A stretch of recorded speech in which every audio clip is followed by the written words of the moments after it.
Bonjour les amis, merci. Je vous accueille pour une nouvelle vidéo sur ma chaîne All in My Head. On va parler de ce Roland Garros 2023.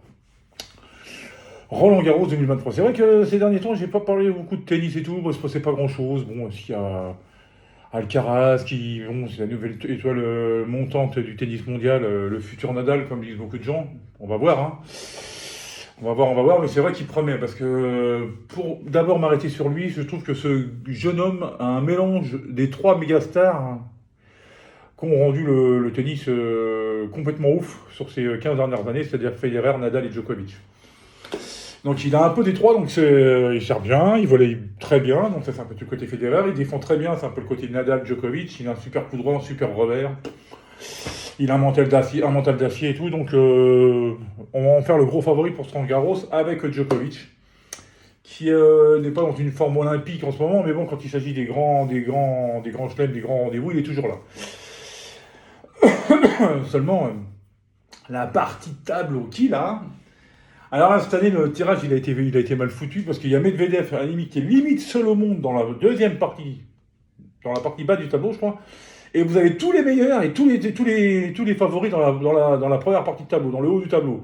Alcaraz, Djokovic, Rune, Zverev, Sinner, enfin voilà, la totale. Alors ce qui fait qu'ils vont tous. Bon, alors vous allez avoir une haut de tableau, ça va être super.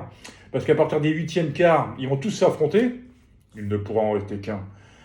Et puis c'est limite, je crois que Tsitsipas, je sais pas s'il est dans le haut ou dans le bas. Enfin, il y en a un ou deux quand même dans le bas du tableau, parce que dans le bas du tableau, sinon on va s'emmerder, hein. Voilà.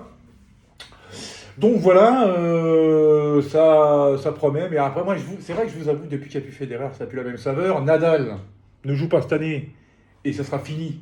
L'année prochaine, il va faire une tournée sur les tournois qui ont marqué sa vie pour leur dire que ce sera le dernier. Donc fin 2024, il n'y aura plus de Nadal. Donc en 2025, en l'espace de 2 ans, on aura perdu Federer et Nadal. Djokovic tient encore à 36 ans.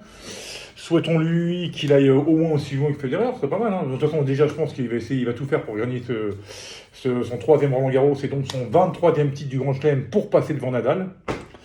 Donc voilà. Bon, Federer, il s'est arrêté à 20, mais il a détenu le record de 2009 à 2020, je crois, ou 2021. Il a détenu le record pendant 11 ou 12 ans. De toute façon, les records, c'est fait pour être battu.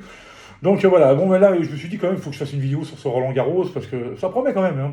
Bon, après, moi, là, les 2 premières journées, je ne regarde pas, parce que bon, c'est les premiers tours. Même si je sais qu'il va y avoir des surprises dans les premiers tours, en général, c'est très rarement le cas. Moi, à part quand c'était Federer, alors là, je regardais le premier match. Tous ces matchs, je regardais. Et pour lui que je faisais ça, je pense que même à l'époque, quand je kiffais Noah, McEnroe, Edberg et tout ça, et des fois, je ratais leur match, mais Federer, dès que je pouvais, bam. Donc voilà, donc je pense que la deuxième partie de semaine va être intéressante. S'il n'y a pas de surprise et tout, c'est là que l'étau va se resserrer. Bon, un favori. Bon, ouais, on va dire Djokovic et Alcaraz. Malheureusement, ils s'affronteront pas en finale, ils s'affronteront en demi, je pense, si tout va bien. Donc le vainqueur, on va dire que le vainqueur de ce match-là, je pense, ira au bout de ce tournoi, parce que je vois pas Medvedev inquiéter Djokovic. Bon, Medvedev est très bon, hein, il est capable de battre n'importe qui dans un bon jour, mais je vois pas si Djokovic décroche une nouvelle finale à Roland Garros, il ira au bout. Et Alcaraz décrochera son deuxième tournoi du Grand Chelem s'il arrive à atteindre la finale. Je vois pas.